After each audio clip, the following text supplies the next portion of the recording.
everyone. Welcome today to our demonstration class for the Diploma of Health Sciences.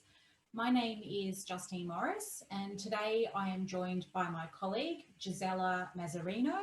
And Gisela is a teacher in nutrition at Deakin College and has kindly agreed to give a demonstration class today. As you know, Deakin College and Deakin University are currently teaching online, and we will continue to teach online in trimester 3. So this little demonstration class is just to give you a bit of a taste of what it's like to study online. Today I'm also joined by my colleague Danielle Shevlin, and so we are both happy to answer any questions that you may have. So feel free to pop a question in the chat and Danielle and I will attempt to answer that. And of course, if you've got any questions for Gisela, please also either put your camera on and ask the question live, or feel free again to pop that in the chat. This is just like a class, so we would really love it if you would put your camera on. We do understand a few of you might be a little bit shy.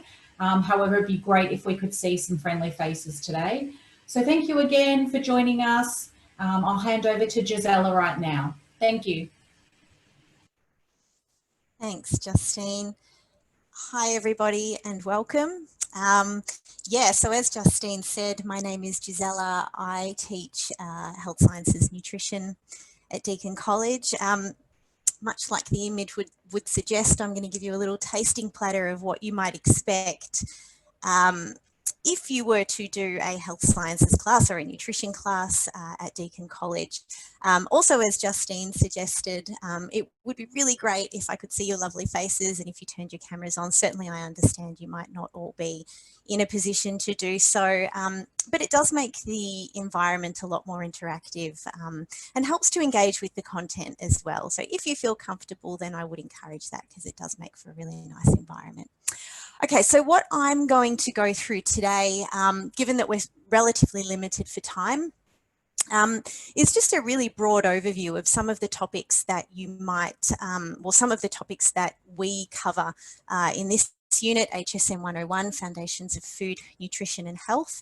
Normally we would spend about 4 hours a week covering this content. I'm going to pack about 10 weeks worth of content, or let's say maybe 7 or 8 weeks worth of content into about a half hour. So we're going to broadly go through as much as we possibly can. Starting off with what might seem like a really trivial discussion point in nutrition, what is in food? I guess what the most important aspect of understanding nutrition is to understand what our food is actually made up of. So food is mainly made up of water, lipids, which are our fats, carbohydrates and proteins, and we call these constituents nutrients. Food also contains other nutrients, vitamins and minerals. We're going to talk about those in a little bit more detail, and also other non-nutrient substances such as dietary fiber, phytochemicals and additives. We don't really go into a great deal of detail with respect to dietary fiber, phytochemicals and additives today. We just don't have the time, but we'll focus on those that are most important, and they are our macronutrients and micronutrients.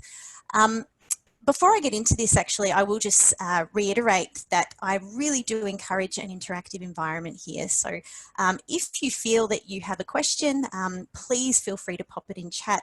Otherwise, interrupt me, unmute your mic, ask the question. Again, it's a really nice environment and I really do encourage that. So let's keep it chatty. So our food is comprised of macronutrients and micronutrients. Our macronutrients are our lipids, so our fats and oils, carbohydrates and proteins. They're needed in fairly large amounts. They're called macronutrients because macro means large, nutrient, fairly self-explanatory, means nutrient. And this is the reason why they are called macronutrients, because we need them in such large quantities. And these are, in fact, our energy yielding nutrients. So all of our energy comes from these nutrients. We in Australia use a metric system, so we measure energy in kilojoules. And for the purposes of this unit, we really stick with kilojoules all the way through. Energy can also be measured in kilocalories, or some of you might know this term might be more familiar with this term as calories, where 1 calorie is equal to 4.2, or to be even more precise, 4.18 kilojoules. It's up to you in this unit how you choose to work in your head. I know in my head, I work in calories and then I do the conversion to kilojoules. But if you're used to working with kilojoules, that's even better because that's how we conduct this unit. So for each of the macronutrients, this is the energy that they yield. Fat yields 37 kilojoules per gram, carbohydrates yield 17 kilojoules per gram, and proteins yield 17 kilojoules per gram as well.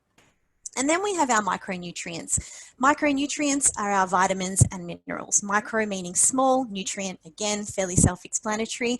And they're called micronutrients because we need them in really small amounts and they do not provide energy. So these are not energy yielding nutrients. They're by no means less important. We need micronutrients for physiological function. They are substrates or constituents of many important physiological processes and are important for cellular function and other aspects of health as well. So once we've spent a little bit of time understanding macronutrients and micronutrients and the foods that contain these various nutrients and in what proportions, we move on to understanding nutrition from a more holistic perspective. And ultimately, in this unit, this is what we essentially build on. We go week by week, and by the end, you are well on your way to becoming a nutritionist. So we move on to understanding as nutritionists and public health professionals, why it is important that we know which foods contain which nutrients. Now put yourself in the shoes of a public health professional. This might be you. Maybe you want to become a nutritionist. Maybe you want to become a dietitian. Maybe you want to work in another area of public health. Why do you think we need to know which foods contain which nutrients, and why is this important for health? If you feel like you know the answer, pop it in chat. Why do we need to know this? What are we ultimately trying to achieve from a population health perspective by knowing which foods contain which nutrients, oops, sorry about that, and which of those foods we should be consuming more or less of?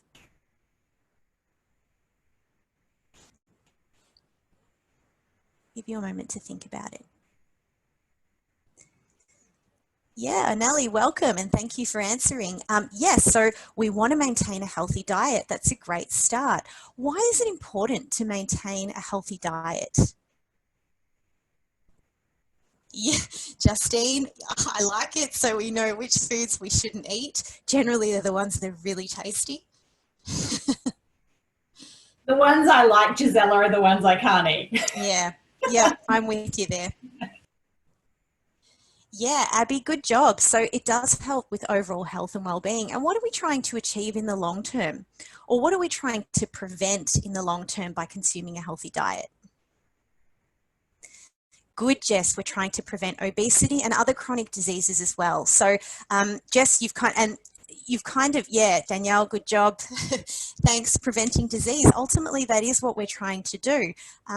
What we're doing at the moment with our diet and the foods that we are consuming now are going to eventually help us in the long term and prevent us from developing chronic diseases that then may reduce our life expectancy. Good job, everyone. I like it. So once we've understood the importance of doing this and understanding which foods are contained in what proportions, or which foods contain which nutrients, we move onto understanding how to apply this from a public health perspective. And this is where nutrition assessment comes in. So it's not enough that we know which foods contain which nutrients. We also need to, as public health professionals, determine whether or not a person is meeting their nutrient requirements. So how would we do this, do you think? If you were a nutritionist and someone was coming to see you for a consultation, what kinds of questions would you ask them, or what information would you try to seek out in determining whether or not they were healthy? Yep, Danielle, thanks for getting the ball rolling there. Yeah, that is one aspect. You would ask them to keep a food diary. Annette, welcome. Yes, a food diary as well. Good. So that is one important component of nutrition assessment. Danielle, yeah, blood tests, good work. What else would we measure? what other important information would we want to know? Yeah, spot on, Annette. BMI, good. Yeah, good. Body fat. Danielle, good job. Okay, let's move on. So this is essentially what we are trying to determine as public health professionals. And again, this is how we build on our skills to being able to properly assess a person's health status or a person's nutrient status, which ultimately determines their health status. Nutrition assessment is the cornerstone of nutrition sciences. And this is because it allows the investigation and interpretation of relationships between, as we mentioned earlier, diet and disease. Okay, so consuming a healthy diet for many of us has, I guess, several purposes. It helps us feel good. It might help us to look good and feel good as a result. But ultimately, this is the key aim. We're trying to prevent those chronic diseases. Nutrition assessment allows for assessment of an individual, but also for assessment on a much broader scale, so population, determining population nutrient status. And it involves 4 components. So to have a comprehensive understanding of a person's health, knowing which foods they consume is just not enough. We need to incorporate several different aspects of nutrition assessment. And we call these the A's, B's, C's, and D's of nutritional assessment.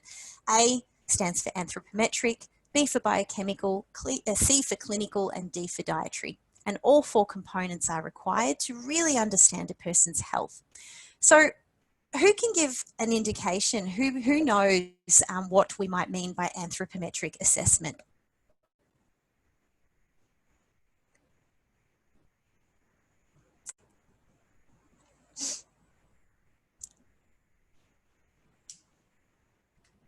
Annette, yep, good job. A person's body type, that might be one aspect. That's sort of a broader approach. So things like waist circumference, BMI, weight, height, skin folds, so body fat measurements as well.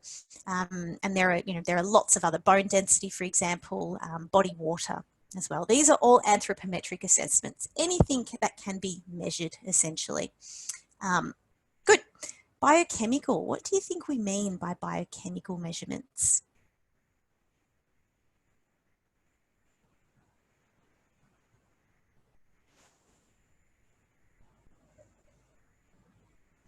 I guess.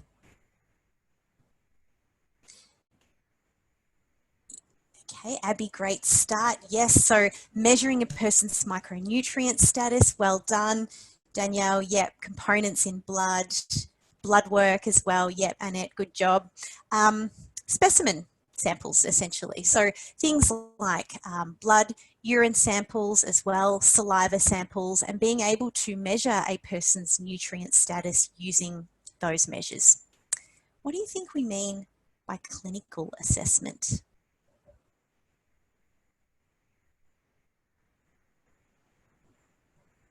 You go to the doctor to see a clinician. What does a clinician usually ask first and foremost?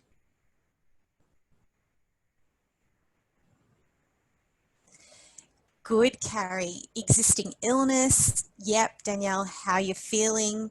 Good. Signs and symptoms, essentially, of illness. And this is what we mean by clinical. Yeah, Carrie, family history is another one as well. Signs, physical family history is not necessarily is not necessarily going to present itself physically, but certainly it is an important component of clinical assessment for an individual, especially when it comes to disease states. So that's, that's sort of going a little bit deeper into clinical investigation. And then dietary is fairly self-explanatory, and that was one of the measures that came up at the very beginning of our discussion, measuring a person's food intake. And so, we can do this by collecting, by getting people to complete a food diary, as someone mentioned a little earlier up, I think it might have been Danielle. we can ask people what foods they've consumed over a 24-hour period.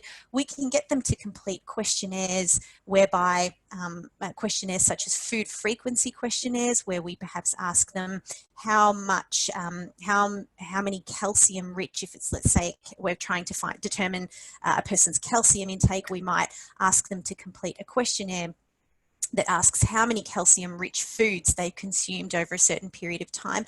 And these can give us an indication of a person's nutrient status by the types of foods that they've consumed.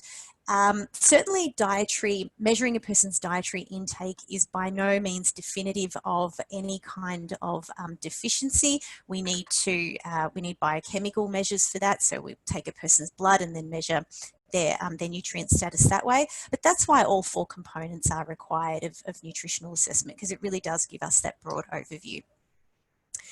We collect all of this information, especially with dietary data, now that we're moving into sort of nutrition proper, we enter it all into software that looks very much like a nutrient information panel that you would see on the back of a food packet. So turn over the back of a food packet, and normally it gives you a breakdown of all of the nutrients in that food. And there is software out there that enables us as health professionals to collect all of the dietary data from an individual, enter it into the software, and it spits out something that looks very much like that. But what do we do with this information? Okay, it's not enough that we have a printout of a person's nutrient intake. We need to convert this to foods, and we need to compare this to reference points to understand if a person is, consuming too much of a particular nutrient, if they're not consuming enough, or if their intake is sufficient. And this is taking nutrition assessment that extra mile. And this is where what we call the nutrient reference values come in. The nutrient reference values are a set of guidelines or reference points that have been developed by the National Health and Medical Research Council that give us an indication of the levels of intake of all of the essential nutrients considered to be adequate to meet the known nutritional needs of a healthy population. Again, what we're trying to do is prevent deficiency to then prevent disease later on down the track. Some of you might be familiar with the recommended dietary intake. Who's heard of the recommended dietary intake before? Give me a show of hands or a yes in chat, or a big nod. Yeah, so normally when we're trying to, when we're looking at the back of a food packet, or if perhaps we've got any kind of nutrition supplement, we have a look at the RDI. So the recommended dietary intake, many of you are already familiar with the nutrient reference values, probably, or at least with some of them, probably without even realizing it. The recommended dietary intake is the known or the level of a particular nutrient that is designed to meet the nutritional needs of about 98% of a healthy population. We use this for individual intake. But as public health nutritionists, we also deal with populations. And this is where another one of our really important nutrient reference values comes in. And this is the estimated average requirement, which is the level of a particular nutrient that is designed to meet the needs of about 50% of a healthy population. And there are other nutrient reference values that we learn about in this unit, and how to apply them and how to interpret them as well. This is a really important aspect of being a public health professional and of being a nutritionist. What's really neat about this document is that it's available for everybody. So if you type in nutrient reference values Australia, New Zealand into your web browser, the document actually comes up. So for those of you that are perhaps interested in coming to the college and studying health sciences and studying nutrition, this is a really great document to kind of get you started on your learning path. So we have these reference points that tell us that we should be eating, or consuming X amount of iron, X amount of calcium, X amount of protein, carbohydrates, and fats as a proportion of our diet. But it's not really enough to say to an individual, hey, here you go, you should be consuming 18 milligrams of iron per day. It's not likely to mean anything to an individual. Most people, if you told them that, they would say, okay, 18 milligrams of iron per day, great. What does that actually mean? So what we need are a set of guidelines that translate those nutrient reference values into actual foods. And this is where the Australian Dietary Guidelines come in. The Australian Dietary Guidelines are a set of guidelines designed by, again, the National Health and Medical Research Council that outline the types of foods that we should be consuming and translate those nutrient reference values or those nutrients into actual food groups. Who's seen this before? The Australian Guide to Healthy Eating. Anyone seen it? Yeah, you might see it at the doctor's surgeries. Often they've got big posters up. This gives us an indication or is a visual representation of the 5 food groups and in what proportion we should be consuming them. And so this document here is something that the general population is, or the general public or the layperson as we call them, is able to interpret and understand and translate those reference values for each of those nutrients into actual foods. So we have our vegetable, fruit and veg groups here that should be consumed in fairly high proportion. Our grains or our cereal foods also consumed in high proportion. And then to a lesser degree, our dairy and dairy alternatives and meat alternatives.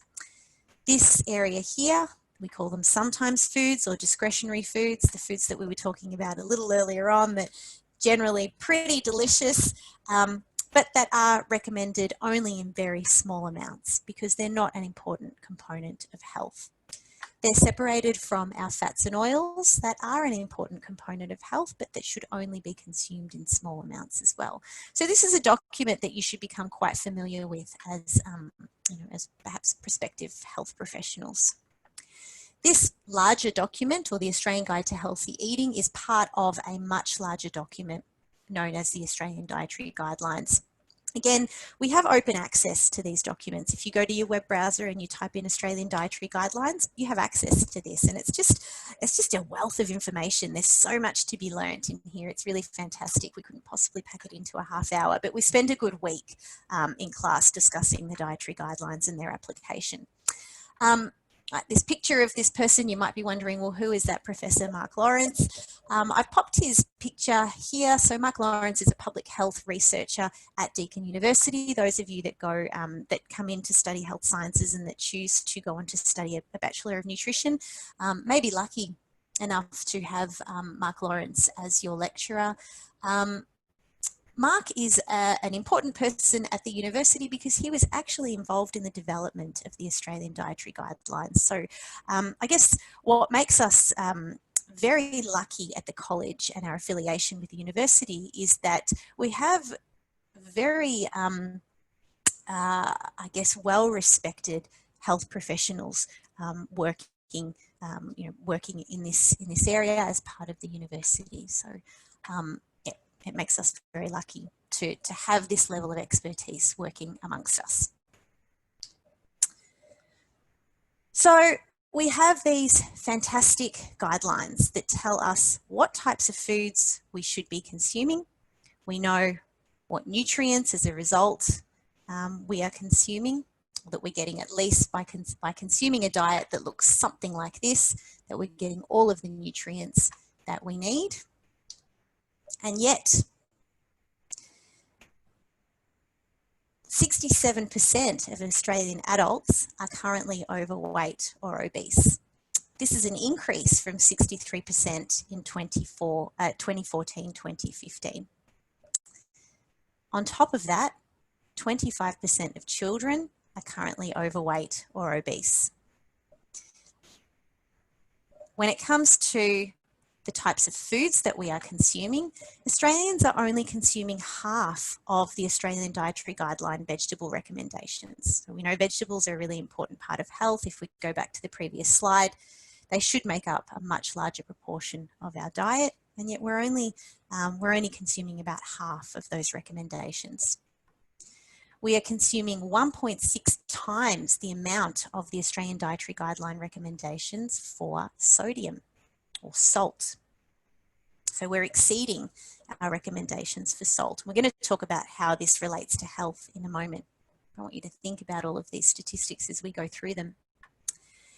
Australians are also exceeding the Australian Dietary Guideline recommendations for saturated fat.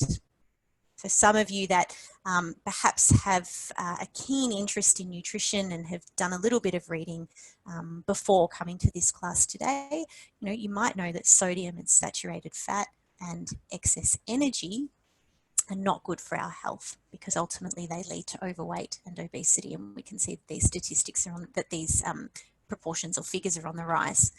And then finally, discretionary foods, so these sometimes foods sitting at the very bottom of the Australian Guide to Healthy Eating, contribute approximately 38% of total dietary energy. I mean, this information baffles me. This is crazy. Almost 40% of the foods that we eat or the energy that we consume is coming from these junk foods. This is leading to, or this has led to 2/3 of our population, more than 2/3 of our population being at risk of disease through overweight and obesity. And, 1/4 of kids falling into that same category. In this unit, we spend a couple of weeks talking about these factors and how they relate to health or the health of Australians, and then on a much broader scale, how they relate to global health. But why do we care? Why do we care about these stats? Why is it important to know that almost 2/3 of our population is overweight or obese? Well, because most of our, or at least many of our most prevalent diseases are related to diet. To give you an indication, and the data that I've presented today is all recent data from the Australian Bureau of Statistics. Again, this is available to all of us, to all of you. If you want to go in and learn a little bit more about Australian health and the prevalence of various diseases and conditions, you can go to the Australian Bureau of Statistics and look it up yourself. It really is fascinating. It's like going down a rabbit hole. Once you start, well, at least I'm there for ages. So, if we have a look at some of these data, 1.2 million Australians had heart disease in 2017 to 2018. Heart disease is the leading cause of death in Australia. Some of the risk factors for heart disease are related to the factors that we discussed on the previous slide. So being overweight or consuming excess energy. Now, this is over an extended period of time. This is not, eating a little bit more than you should over Christmas and, gaining a couple of kilos. This is chronic overweight and chronic obesity, and it is important to make the distinction between the two. But, consuming excess energy over a long period of time is related to heart disease. Excess sodium leads to or can increase the risk of hypertension or high blood pressure, which is a key risk factor for cardiovascular disease. Excess saturated fat can lead to a build-up of plaque or fatty deposits in the arteries, which again can lead to increase the risk, at least, of cardiovascular disease. On top of that, 1 million Australians have type 2 diabetes. Now, there are two types of diabetes. There's type 1 diabetes, which is an autoimmune disease. People are born with it. But type 2 diabetes is the type of diabetes that is related to lifestyle. Diabetes is an independent risk factor for cardiovascular disease. Okay, so that's how these diseases relate. The key risk factor for developing diabetes is chronic overweight or chronic obesity. So being overweight or obese for an extended period of time. Often people are in what we call a pre-diabetic state for up to 20 years. Type 2 diabetes has been termed the silent killer because it takes a really long time to develop. Often people don't realize that they are in a pre-diabetic state. And then, overt type 2 diabetes presents itself 20 years down the track. What is so alarming about some of the data that I've discussed and some of the data that we talk about in quite a bit of detail in this unit is that these diseases are largely preventable. But as I mentioned on the previous slide, we have excellent health professionals like Professor Mark Lawrence and other researchers that have put these excellent dietary guidelines together. if they're so good, why is this happening? Part of the reason why we are experiencing, I guess, the health conditions that we are experiencing in Australia, or part of the reason is because food or the foods that we are consuming are not just influenced by knowing or having the information available to us. We have excellent guidelines, but we also need to consider that food choice is influenced by more than just having the right information available to us. Food choice is much more complex than simply picking the foods that you like. It's actually the product of lots of negotiations that go on within an individual, both conscious and subconscious. And these negotiations then go on to affect our food habits, our behavior, and then ultimately in the long run or in the long term, our health. And we need to consider food choice from a public health perspective because every individual is different. And this is something that the Australian Dietary Guidelines don't take into consideration. They're this great set of guidelines that tell us what foods we should be eating, but they haven't considered that we are all different and that there is unfortunately no one size fits all approach. And this is, I think, one of the most fascinating, but also one of the greatest challenges of being a public health practitioner. Is that public health is multifaceted. In being multifaceted and in getting people to consume the right types of foods can present many challenges. And this is one of the reasons why. Most people aren't meeting the guidelines. We need to understand why. Those of you that are interested in nutrition may go into different fields of nutrition. For example, those of you that perhaps choose to go into food industry will look at food choice from the perspective that you see here. So you might ask, how do I make a food product that meets the needs of today's consumers? How do I respond to consumer demand whilst also meeting the needs of a food company whose aim is ultimately to make money? Those of you that go on to perhaps practice dietetics will look at food choice from an individual perspective. So whether you are working in private practice or whether you are working as a clinician in a hospital, you might ask yourself, how do I develop a diet plan for an individual with specific needs or health problems? In this unit, we take the public health approach because we look at, as I mentioned earlier, health from a much more holistic, or nutrition from a holistic point of view. And so ultimately, we are concerned with developing nutrition guidelines that are going to be easy for a population to follow. And we're well on our way to doing that. Our guidelines are very, very good. They're very well researched. They are the product of research that has come from studies that have been conducted in other countries, as well as human clinical trials, animal experiments. We've combined all of this data and it's given us a really good summary of what types of foods we should be consuming for optimal health. But we need to consider food choice and how that influences a person's ability to consume the right foods as well.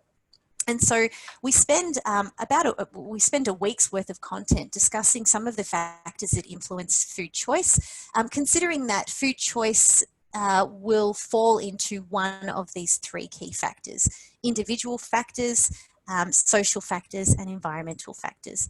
By individual factors, we mean things such as taste, physiology, liking, satiety, so whether or not a person feels full or not based on the certain nutrients or foods they've consumed, learning and exposure, so whether or not you've been perhaps exposed to a certain type of food from an early age or not, a person's level of education, which is tightly associated with their income as well, a person's health status, as well as their ability and desire to cook. This is what we mean by individual factors that influence food choice.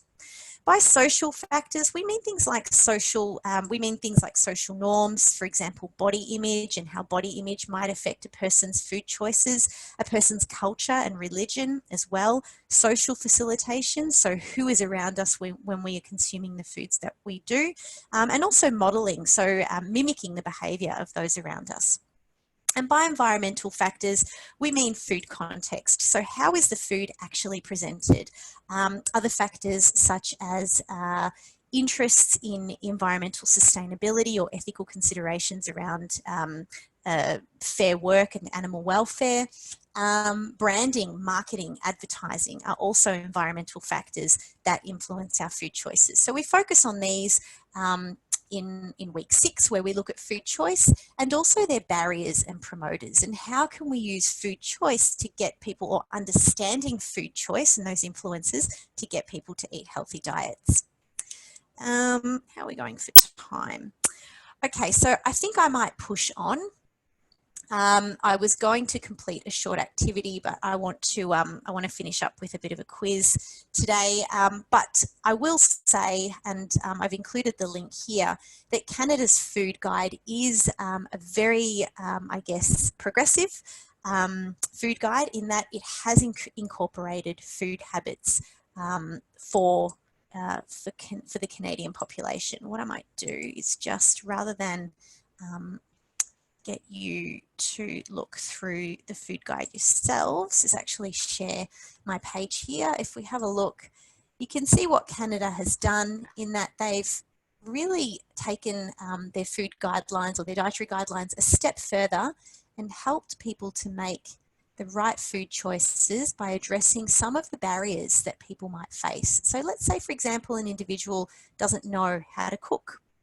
The food guide, the Canadian food guide, gives them an idea of some of the recipes that they could use to consume a healthier diet and to get the nutrients that they need. Really, really well done. You can see breakfast, lunches, dinners. We spend a little bit of time focusing on Canada's food guide, and we come up with, with what the Canadian food guide has done that the Australian dietary guidelines could perhaps incorporate moving forward.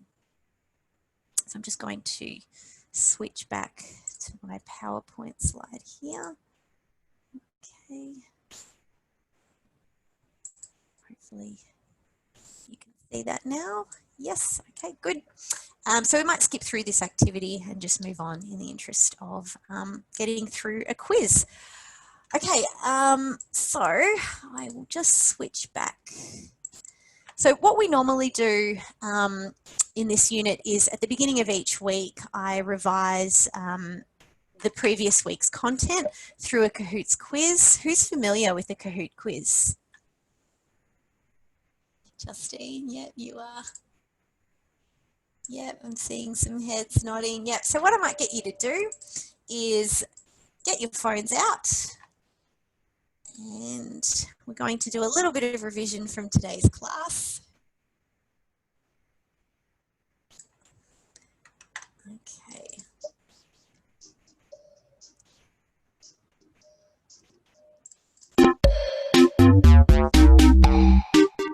This always comes on full blast. Okay, so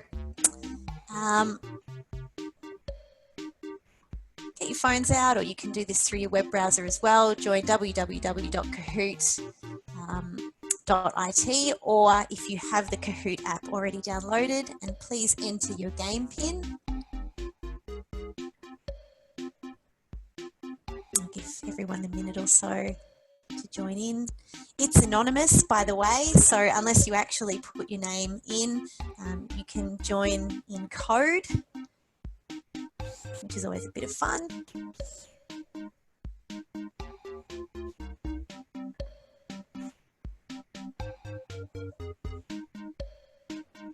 we'll see what you've learnt from your crash course in Nutrition 101.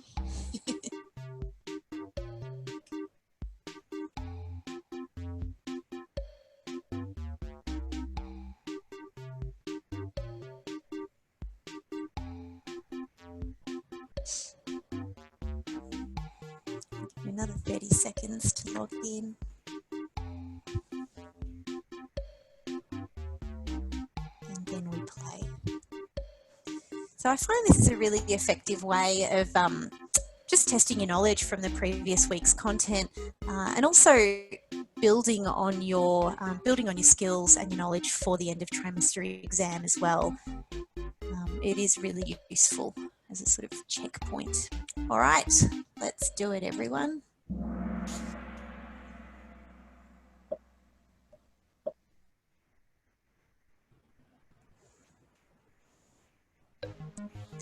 Food is predominantly made up of which nutrients?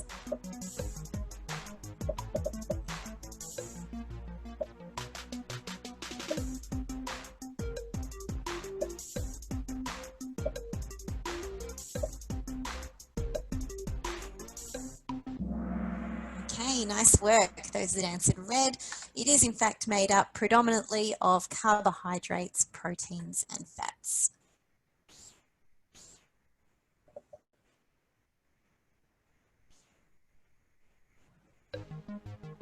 Which method of nutrition assessment involves taking body measurements? Remember the A's, B's, C's, and D's of nutritional assessment.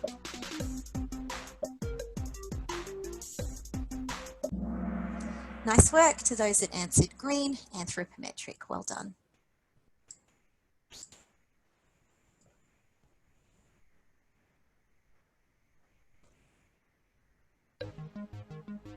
Which method of nutrition assessment involves checking physical signs and symptoms?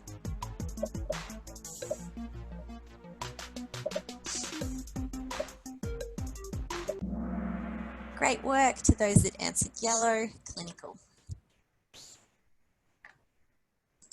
Dan's on fire. In the A's, B's, C's and D's of nutritional assessment, a blood test is a type of what method of assessment?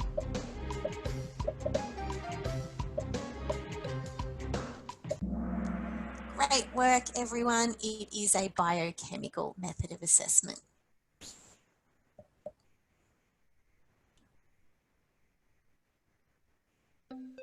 What proportion of Australian adults is overweight or obese?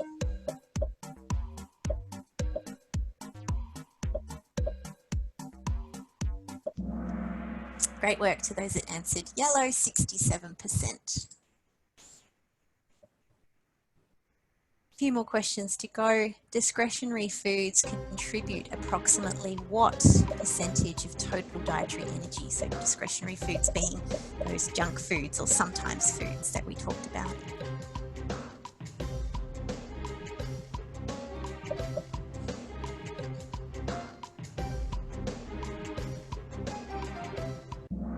Great work to those that answered green. It is in fact 38%. A whopping 38%. Nearly there. Food choices will generally fall into one of which influencing categories?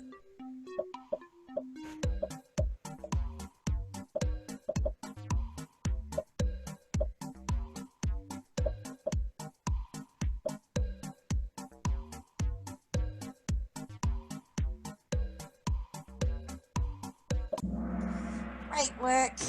Reds, individual, social, or environmental. Well done. And lucky last, true or false? Health sciences at Deakin College seems like so much fun.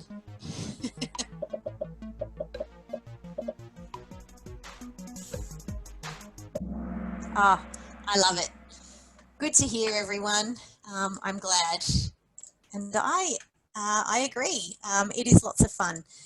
So very well done, everyone, on the Kahoot quiz. And thank you very much. Are there any questions for today?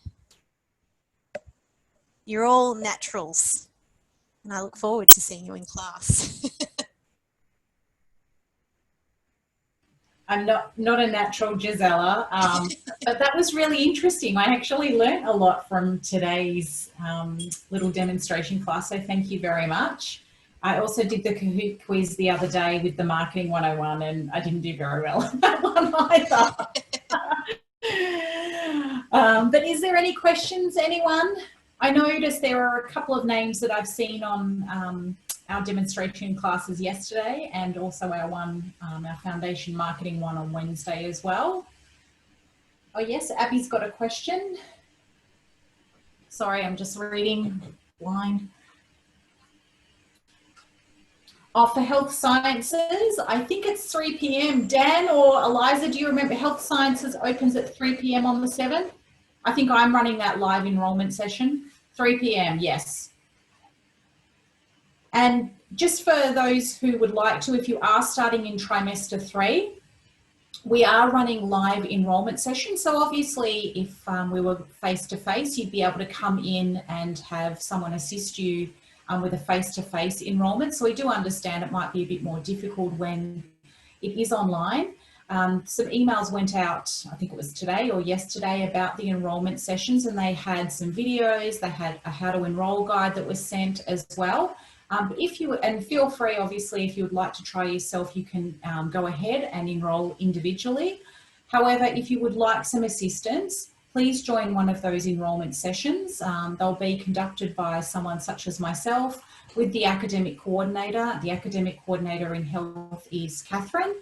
She'll be in that session with me, and we'll literally start you from the very start of, going to the student enrolment portal right through to having a timetable at the very end, organising your Deakin email accounts at the same time. All of that will be done. So feel free to either do it yourself or join the live enrolment.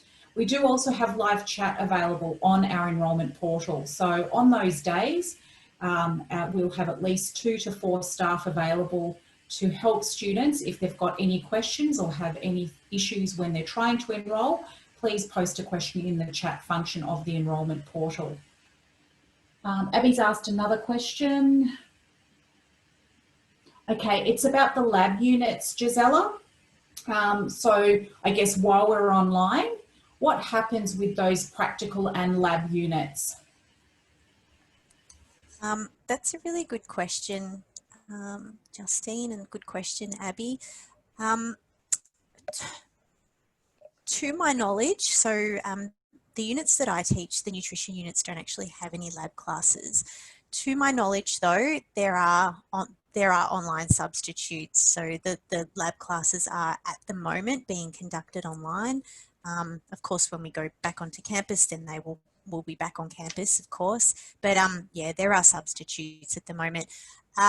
Rest assured that whatever wet lab skills you don't acquire in first year as a result of being at home, that you will acquire once you move into the bachelor as well. So that is all being taken into consideration. Yeah, that's a good question. So obviously at the moment, we're still not allowed on the university campus for trimester 3, depending on government regulations and when we are able to go back to campus.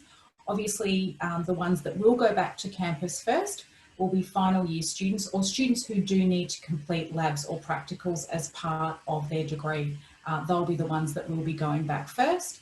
And of course, we'll make sure that we let students know when we hear about government restrictions and when they'll be lifted.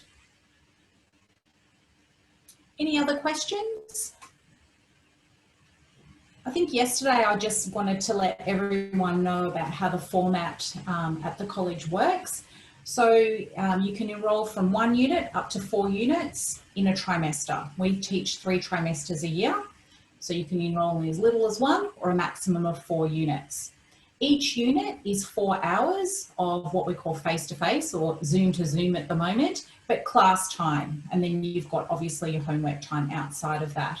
And that is broken up at Deakin College into 2 by 2 hour blocks. So we don't teach the entire class as a 4-hour class. We break that up into 2 hours, say on a Monday, and then that might be followed up with 2 hours on a Wednesday. So that's the format, and that's across all of our diplomas.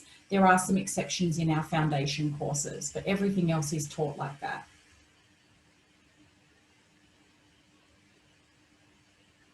Are there any other questions?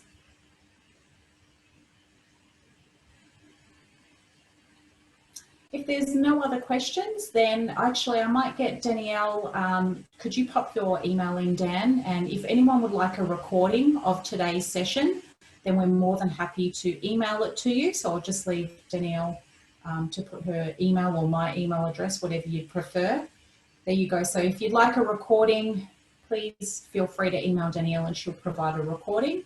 But we do thank you very much for coming along today on a beautiful day. It's a beautiful day in Melbourne for those of you who are in Australia at the moment. Nice sunny day here. Thank you very much for attending today's session. And we really do hope that we'll see you at Deakin, whether it's in trimester 3 or possibly in the future. So thank you very much. Thanks, everyone.